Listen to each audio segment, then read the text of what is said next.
Now, the United States capturing the Venezuelan president might be a surprise to you right now, but if you think about all the problems the world is facing today, it'll make a lot more sense. This is what I mean. Problem number one, people in the United States want the Epstein file. Donald Trump said, oh, no, I don't want to show them that. So as a result, American people not happy. Donald Trump's poll numbers looking real low. Now, as history has shown us, the best way to flip your poll numbers around, to boost them up, is with war. So it makes sense why Donald Trump chose now to go into Venezuela. But why Venezuela? It's because of oil. Oil and money. It's not that complicated. Venezuela got a lot of oil. A lot of oil. Donald Trump and his friends said, ooh, we need that. The Venezuelan president said, don't even start United States. Every time a country said they got oil, you love to just pop your head in.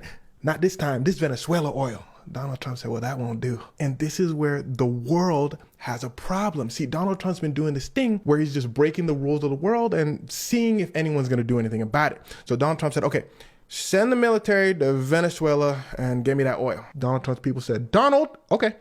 But we need like a little bit of a reason though. Donald Trump said, because I want oil. Donald Trump's people said, like a reason to tell the American people. Donald Trump said, oh, what are the peasants caring about nowadays? Don't speak, I got it. Substance abuse. Remember that whole substance abuse issue that America is having? Well, it's still happening. So Donald Trump's plan to go into Venezuela was this. Listen closely. He went to the American people, Donald Trump, and he said, all right, y'all don't want substances to come into America. American people said, we don't want substances to come in America. So Donald Trump said, okay, so I'm going to go over to South America and stop those substances from coming in. But here's the problem. The big substance being abused in the United States is Fenty, no Rihanna. But Fenty, no Rihanna doesn't come from South America. It comes from North America, primarily Mexico and the United States. The call is coming from inside the house. But Donald Trump is banking on the fact that the average American isn't going to research which substances comes from where. So he's saying, I'm going to South America to get those substances. Donald Trump's base said, woo, get in there, Trump. What about the Epstein files, though? Donald Trump said, huh? Oh, I'm getting a report. The country that has substances is Venezuela. Yeah, let's go into Venezuela. But suddenly, out of nowhere, the Honduran president was indicted as a substance bringer to the United States. Donald Trump said, Honduras? Boy, I said go to Venezuela. The United States government said, you were talking about substances. We think we got like a supplier for real. Donald Trump said, Honduran president, take this pardon. You free to go. Honduran president said, appreciate you. Donald Trump said, anyway, I said go to Venezuela. This shows that Donald Trump does not care about substance suppliers. He's going to Venezuela for another reason. The reason we talked about earlier. Power. I know I said oil earlier, but here's where things start to get wicked. Now, remember everything I just said. The Epstein files not looking good for Donald Trump, so he needs to shake something up. At the same time, he likes money, so he decides to go to Venezuela. And to go to Venezuela, remember, he says, we need to stop those substances from coming to the United States. All right, the story actually gets deeper. In the world, there is a set amount of resources. One of those resources being oil. So big countries like to go into smaller countries and take those resources. This is why Europe colonized Africa. This is why Russia is going into Ukraine. This is why the world wars happen. Part of the reason. So after World War I, the countries looked at each other and said, man, we keep going after these small countries for resources. Everybody getting in. We starting world wars. We got to chill. World War II happens like a few years later. Countries looked at each other and said, man, we keep going after these small countries for resources. Everybody getting in. Hold on, we just said this. But there was a difference between World War I and World War II. Nukes. So the countries realized, oh, we are really tripping if we get into another world war because nukes exist now. And it ain't gonna be just a regular world war. The planet is gonna be destroyed. The United Nations formed. The rules of the world are formed. They said, we can't just go into small countries no more and take resources just because we can. Or it's going to go down. Now, countries have continuously bent the rules to take other people's resources anyway, but let's tie this back into Venezuela. Vladimir Putin, it's all going to tie into Venezuela in a second, trust me.